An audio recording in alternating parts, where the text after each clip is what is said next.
Assalamualaikum. Medyo malabo yata yung camera. Pasensya. Inshallah po mag-start na tayo. Narinig po yung boses ko. Okay na. Bismillahirrahmanirrahim. Alhamdulillahi Rabbil Alamin. Wassalatu wassalamu ala Rasulillah wa ala alihi wa sahbihi ajma'in. Mabad. Assalamualaikum warahmatullahi wabarakatuh. Ang lahat ng papuri at pasasalamat ay sa Allah lamang, Panginoon ng buong sanlibutan. At ang kanyang pagpapala ay sa mga ating huling propeta at sa kanyang kasamahan at sino man sumunod sa kanya. Alhamdulillah, sa lahat ng pasasalamat sa Allah lamang at sa pagbibigay ngayon ng permission, pahintulot sa ating sasama muli itong gabi or umaga saan man sulok ng mundo ikaw na naroroon ngayon, at sa kanyang taufik at biyayang oras na magagamit natin sa kabila ng busy at marami tayong kanya-kanyang mga gawain sa buhay, ay may kakaunting oras tayo na laan kahit paano para sa pag-usapan ang patungkol sa ating relihiyon or pag-sharing ng kaalaman patungkol sa Islam. At ito yung isa sa hindi malulugi inshallah na pagbibigay oras para sa ating Islam at sa pagsasaliksik ng kaalaman. At kaya maraming salamat sa Mopay Academy, Messenger of Peace Academy sa again na pag-invite sa atin lahat dito, kayo at ako, na tayo ay nagsama-sama dito sa kaman lugar ngayon sa mundong ito. At nakikita niyo po ang ating tatalakayin ngayon is patungkol sa pagkakapatiran sa Islam. Minsan ang isang topic, kahit sabihin na natin nabasa na natin ito or narinig na natin noon or palagi natin nakikita itong title sa ibang mga symposium o ibang mga lectures, pero let's say hindi pa rin talagang totally same ang maririnig natin lagi. Palaging same title, iba ang nilalaman, no? Siguro kagaya sa isang paglulutong pagkain na minsan kahit same pero iba yung lasa. Kaya siguro dito, alhamdulillah, inshallah, kahit lagi natin narinig about sa pagkakapatiran sa Islam, kaisahan sa Islam. Pero inshallah, kahit sa anong lecture pag-attend, ako ilang beses na umattend ng mga lectures na ganyan sa Riyadh, sa ibang Islamic Center, sa mga programs. Minsan pareha-parehas ng title, pero tuwing na-attend ako, iba-iba pa rin ang palaman. Iba-iba pa rin ang nadadagdagan at natutunan ko or maririnig natin. Minsan, mayroong mismo sheikh na scholar na teacher namin, sheikh namin, na isang malaking ulama na Saudi dyan sa Riyadh. Isang subject na pare-parehas lagi pa ulit-ulit niya na pinag-aaralan, sabi niya. Noon, pinag-aaralan niya na ito tapos tinuturo niya. Kahit siya daw mismo yung nagtuturo ng pinag-aaralan niya, pati siya daw, the way na tinuturo niya, kada taon-taon niya inuulit yung subject na yon kasi ang pag-aaral niya, pag natapos yung libro, uulitin na naman nila next year. The more daw na maraming nadadagdagan na natututunan niya doon sa topic. Meron nga siyang sinabing isang hadith na pinento niya noon na lagi na yan naririnig yon o napag-aralan pa niya, bata pa lang siya.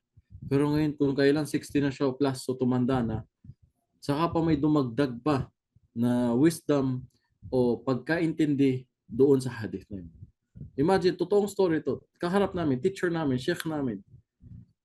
Imagine, same subject, same hadith. Pero kung kailan magsi-70 na siya, tumanda na, scholar na siya, ngayon may nadagdagan pa siya na pag-intindi at kaalaman dun sa hadith na yun.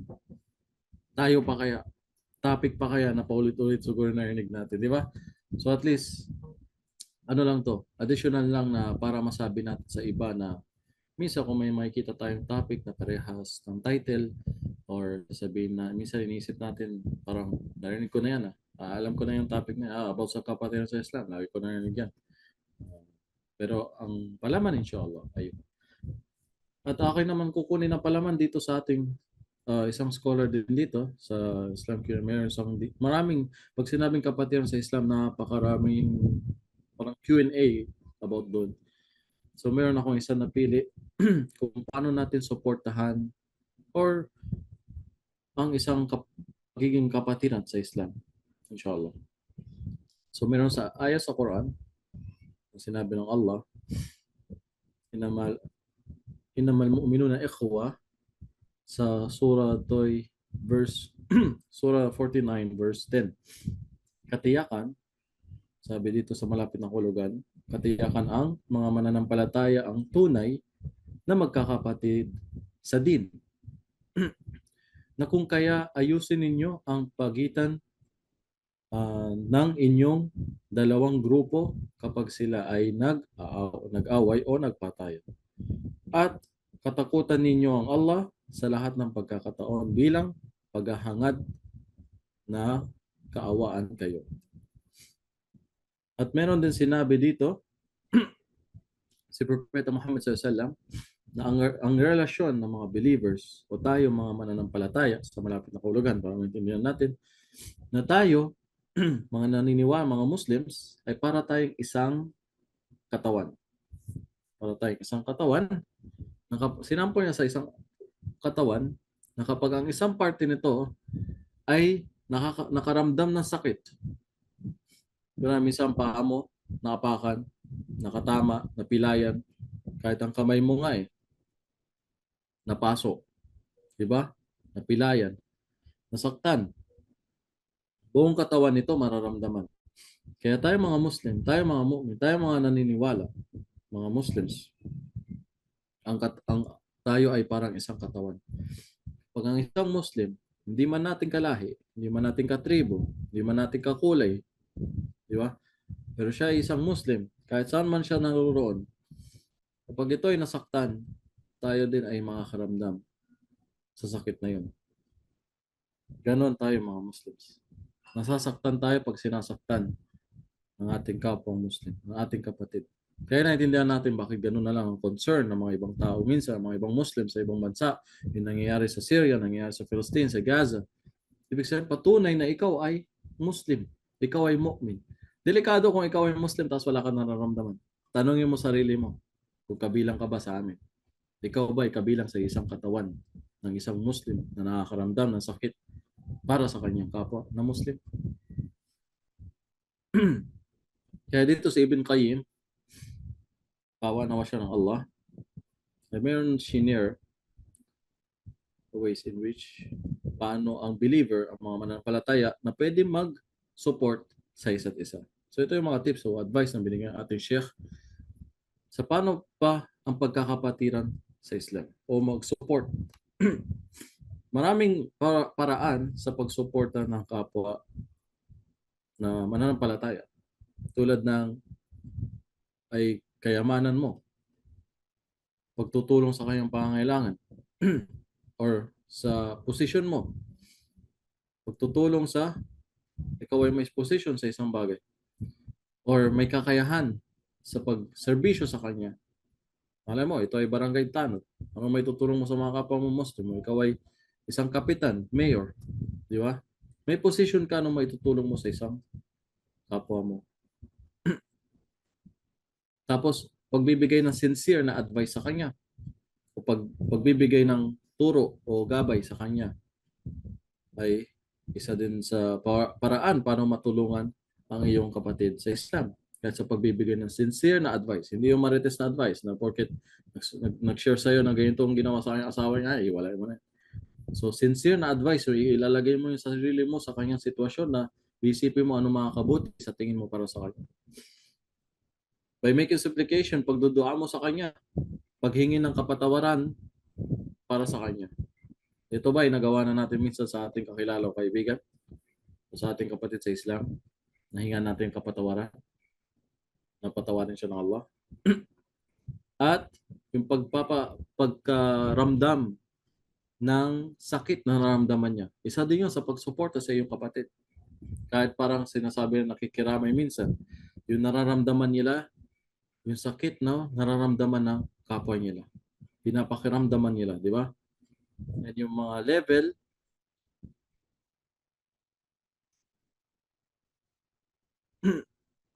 at ito ay may level din sa pag-support na depende sa iyong pananampalataya o sa iyong faith.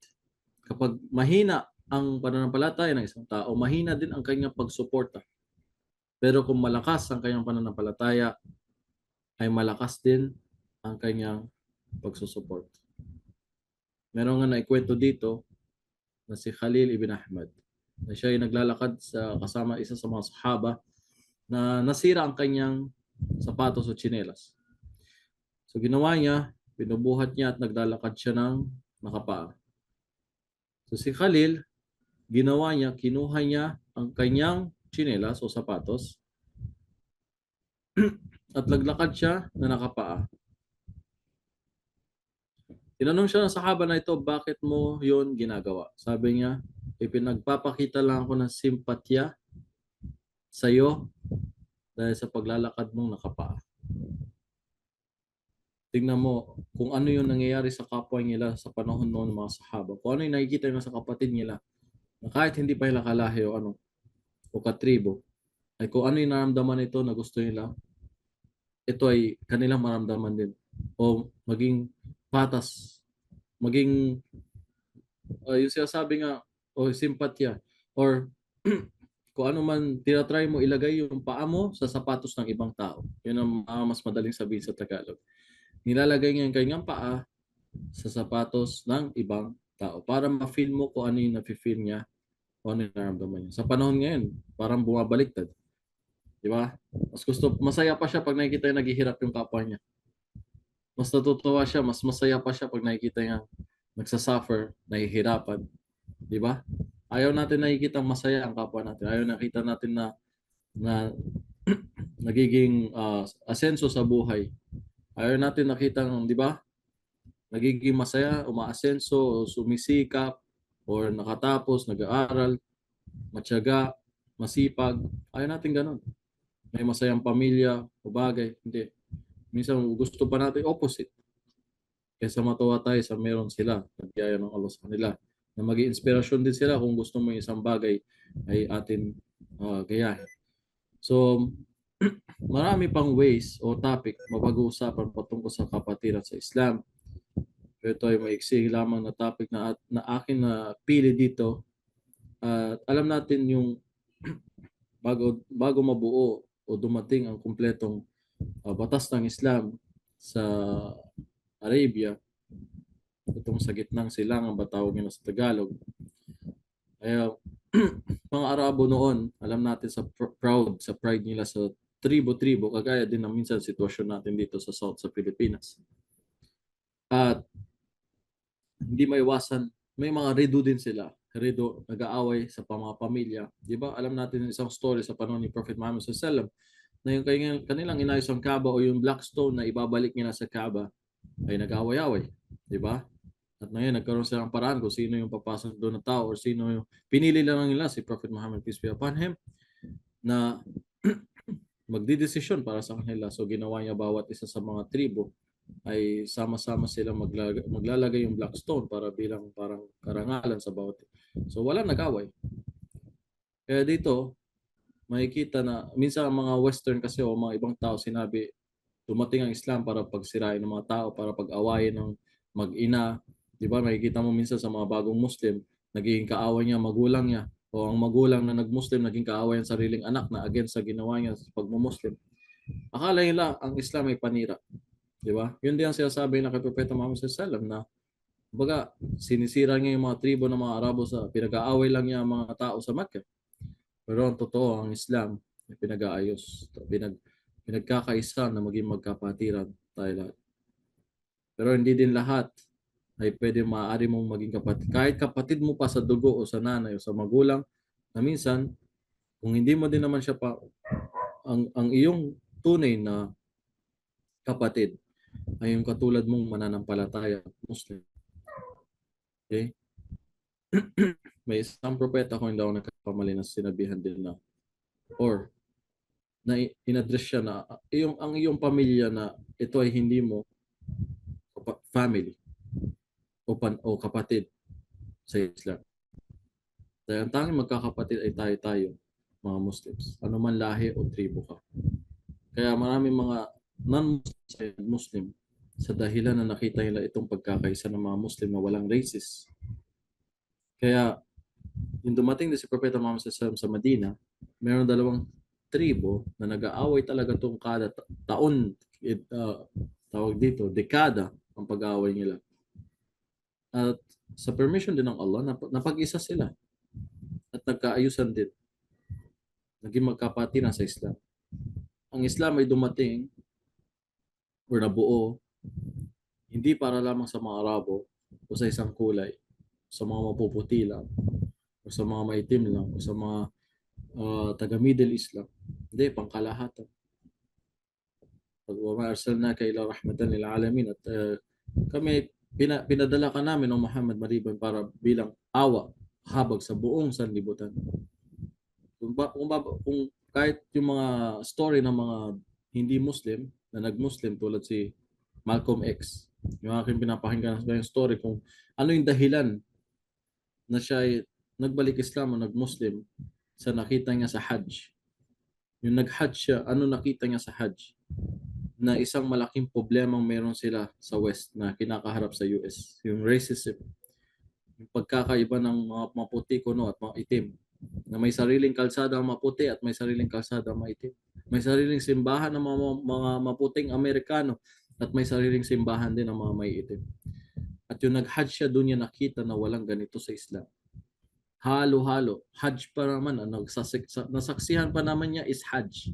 Kung saan parehas ng pananamit ang mga lalaki. Mayaman man o maputi, edukado man o hindi, may position man o wala, maputi man o maitim, Arabo man o hindi, pantay lahat magsusuot ng puting tela na walang takip sa ulo at walang pangloob. Pantay lahat, anumang kulay. Pagdating sa dasal, walang isang saf o linya na para sa maitim o para sa mga walang natapos. Lahat pantay-pantay. Minsan sa Saudi, sa Arab country, may experience mo sa mga masjid. Minsan, magsasala ka sa isang masjid, makita mo yung ibang lahi na nagwawalis ng kalsada, cleaner, janitor, ay nagsasala sa front line. Sa unang linya ng masjid, na napakaganda ng masjid, napakalinis, mabango, puro may mga kaya nagdadasal doon. Darating yung lalaki nagwawalis sa kalsada na yun ang trabaho niya, magsasala sa unang linya, at sino mga katabi niya? Yung mga minsan katabi niya may-ari ng masjid. Minsan yung isang katabi niya malinis, nakatob na puti, mga Arabong may pera, nakapark ang kotse na mayaman sa labas. Pero tignan mo, pagdating sa harap ng Allah, walang magkaiba. Lahat kayo pantay-pantay, maliban lang sa yung may takot sa Allah.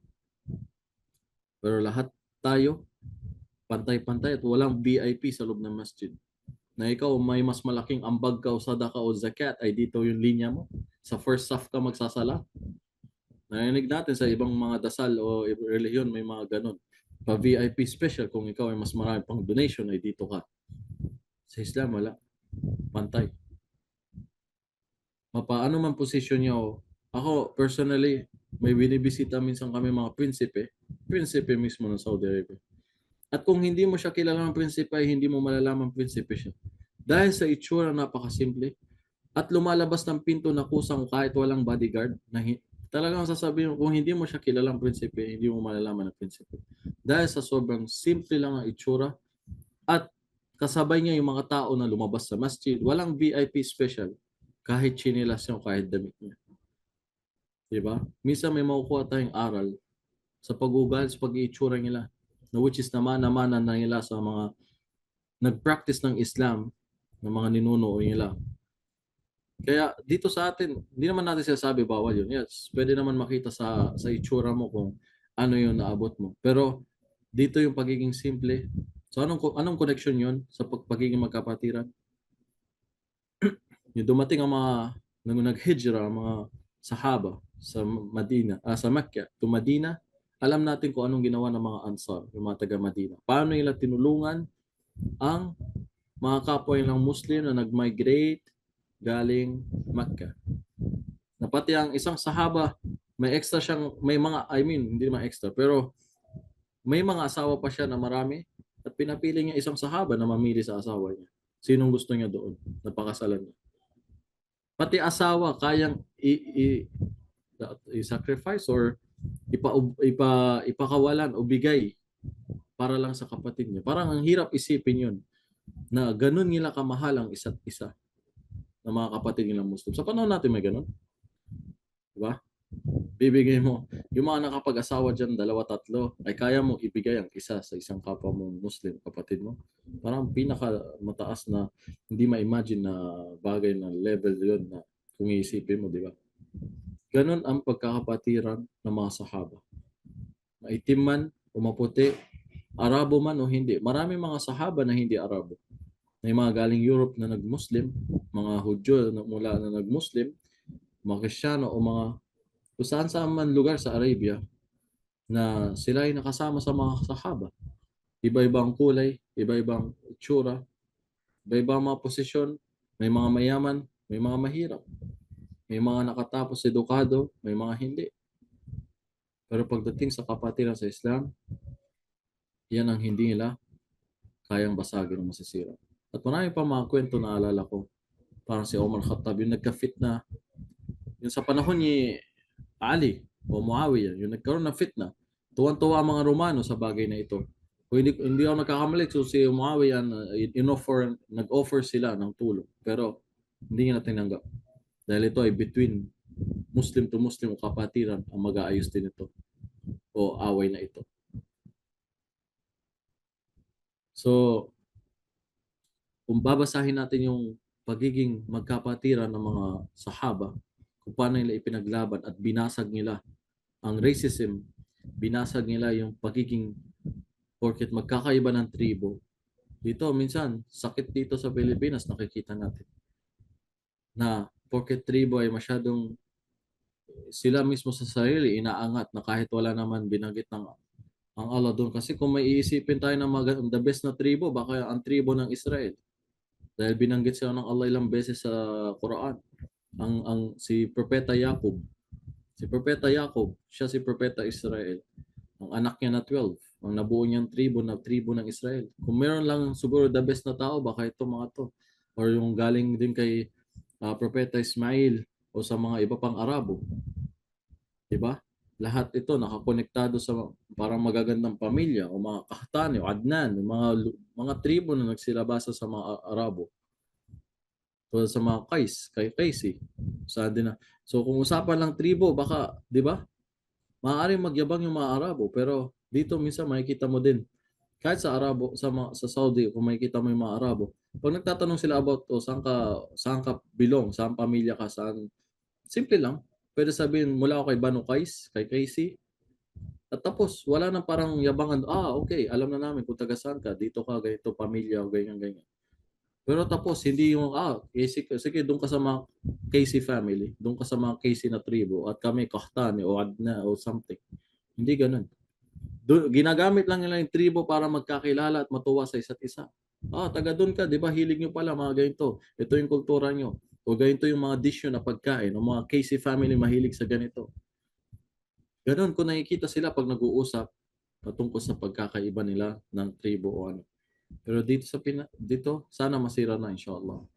Dahil minsan pag may namit din akong ganitong tribo, tinatanong ko ano yung kultura nyo, paano yung pagkain, parang excitement, di ba? Kapatid na sa Islam. Hindi mo masyado dibdibin o masyado, dito ako. Ganito ang tribo ko, dito ako. Kung usapan tribo lang, din bakit ako makikihalo-bilo din sa hindi ko katribo ngayon? Bakit ako makipag-usap sa hindi ko kilala ngayon? Di ba? Puro Casey family lang yung mga Banukais na tribo. Marami yan. Malaking tribo ang Banukais. Meron sa Jordan, meron sa Iraq. So, hindi ganun. Di ba? Sana ma-broke yun sa atin at makita natin paano yung mga Arabo ina-adapt nila yung kapagiging magkapatiran sa Islam. Yes, may pagkukulang din. Hindi lahat perfect. Mismo ngayon, nahati ang mga Arabo sa iba-ibang bansa, naging dahil sa mga kalaban ng Islam. Yung goal nila na divide and conquer. Paghati-hatiin sila at sakupin sila. At yun ang nangyari sa mga Arabo din ngayon karamihan. Sa mga naging bansa. Masyadong proud na lang sa pagiging ganito, proud sa ganyan. Naging national, hindi na about sa pagkapatiran sa Islam. So dito, tulad ng binubuo namin ngayon dito sa Cavite, na sa lugar muna namin dito sa General Trias na mabuo lahat ng mga Muslim. Walang tribo-tribo. Meron silang binanggit isang masjid dito, lahat daw ng klaseng tribo, kompleto dyan. Diba? Tsaka sana ayusin natin yung pagsabing, anong tribo mo? Balik Islam. Kailan pa naging tribo ang balik Islam? Paano naging tribo ang balik? Pwedeng sabihin siguro anong tribo mo. Ako'y Bisaya, ako'y Ilocano siguro, ako'y Kapampangan, di ba? Taga-tribo ng mga Eta or tribo ng mga Bisaya o Ilonggo, something ganon. Pero balik Islam, kailan pa siya naging tribo? Yes, yun ang naiintindihan ko din na minsan may mga mali din tayo o misconception na proper o hindi proper words na gamitin. Pero yun ay siguro ang pagtanong ng tribo para maintindihan mo kung si taga-santong tao, ano yung kultura niya. Pero hindi yung, mas mataas pa ako dyan, kaya ito kasi tribo ko. Di ba? Kasi kung ang mga Arabo magsasalita pa tungkol sa tribo nila, baka masaktan lang tayo o mayabangan. Kasi, pero hindi natin siya nakikita ng gano'n. Mas pinapairal ang pagkapatiran sa Islam.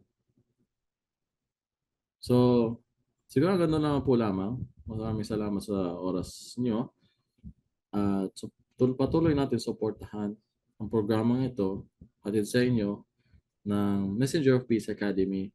Sana po atin na i-share ang kanilang mga posts, mga videos, mga infographic na minsan kahit na minsan tayo mismo medyo tamad magbasa o kalahati lang binasa natin pero hindi natin alam sa pag-share natin ilan ang friend natin sa Facebook. Sa panahon ngayon napakadali magpahayag sa tao. Kung napakadali magmarites o magchismis sa tao, napakadali din mag-share ng kabutihan. Friend mo sa Facebook 1,000, imagine mo, pinakamababa na siguro yun, may friend ka ng 1,000, di ba? At isi-share mo yung isang ganung post na patungkol sa Islam. Sa 1,000 na yun, sa tingin mo, ilang makakita? Kahit kalahati. Let's say 500 ang nakakita sa post na yun. At nakinabang. Let's say 100 lang nakinabang. 500 nakabasa, 100 nakinabang. Gano'ng karami na yung 100 na tao nakinabang doon sa shinare mo. Tulad ng mga post ng ating mga ustad, yung live nila sa pag-attend. Inshallah. So, may natutunan po sa ating bagong topic ngayon. Ang pagbasag sa tribalism. Ewan ko, dapat nga tayo title to tribalism. Pero tinatry ko i-focus yung sa pagkakapatiran dahil bukas sana may program kami nagaganapin dito sa Janatilas. Napakalaking program din kung saan invited din ang mga taga Maynila. Napakalaki, parang puno ang isang basketball court. Pero alam ko na usod muna nila. Pero ganito ang magiging topic patungkol sa kapatiran. So tinry ko siya i-practice ngayon or kahit hindi handa. Pero at least ma-remind lang natin ating mga sarili patungkol sa bagay na ito.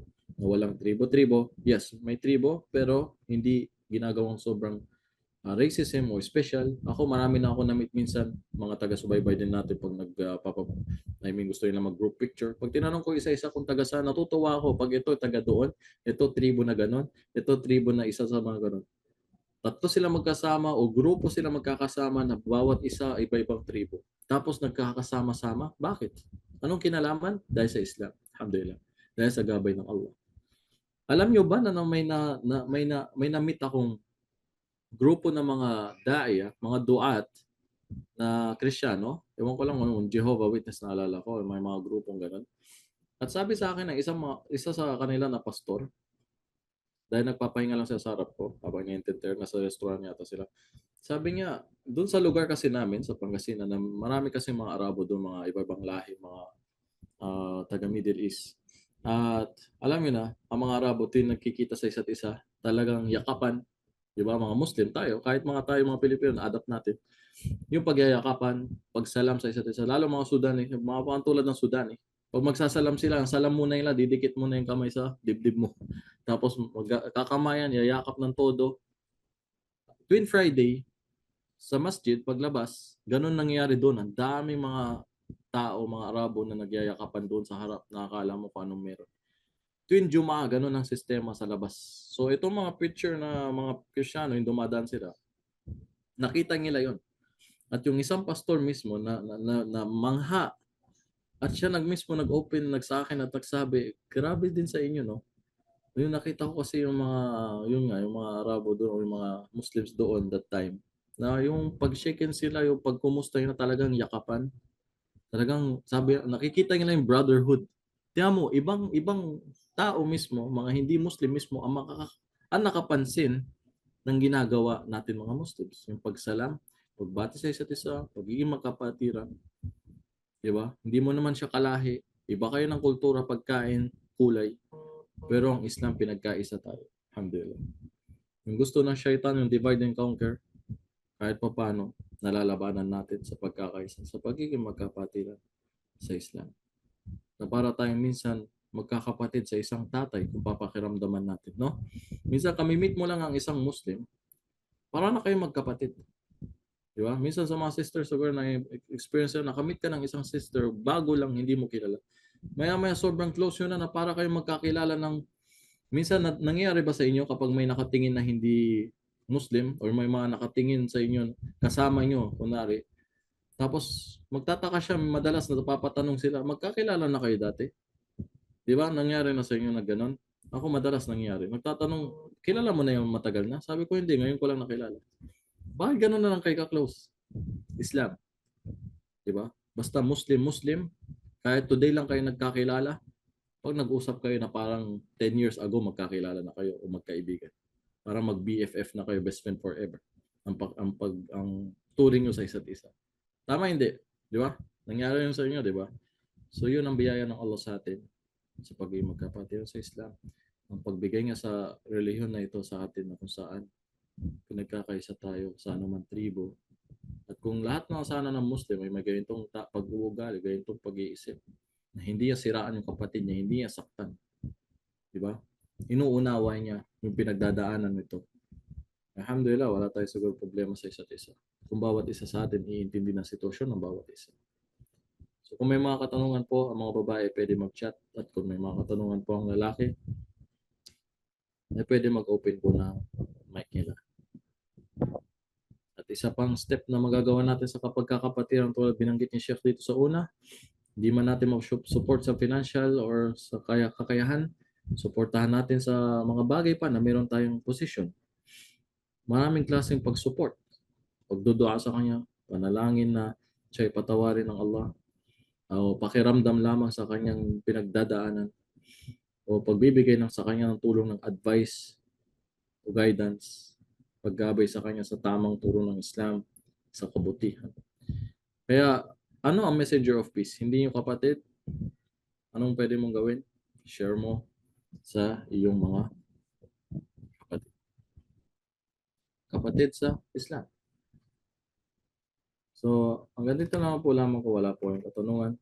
Maraming salamat po sa pag-attend. At kung may mga hindi man Muslim dito, welcome po kayo. Minsan sa atin mga umaattend na mga Muslims, mag-invite din tayo mga hindi Muslim. Isend nyo sa kanila yung link, sabihin mo. Di ba? Invite mo. Sabihin mo meron ditong lecture, welcome kayo kahit hindi mga Muslim. At Zoom, minsan iba-ibang mga speaker ang kinukuha nila. Hindi lang po tayo, mas marami yung mga kilala.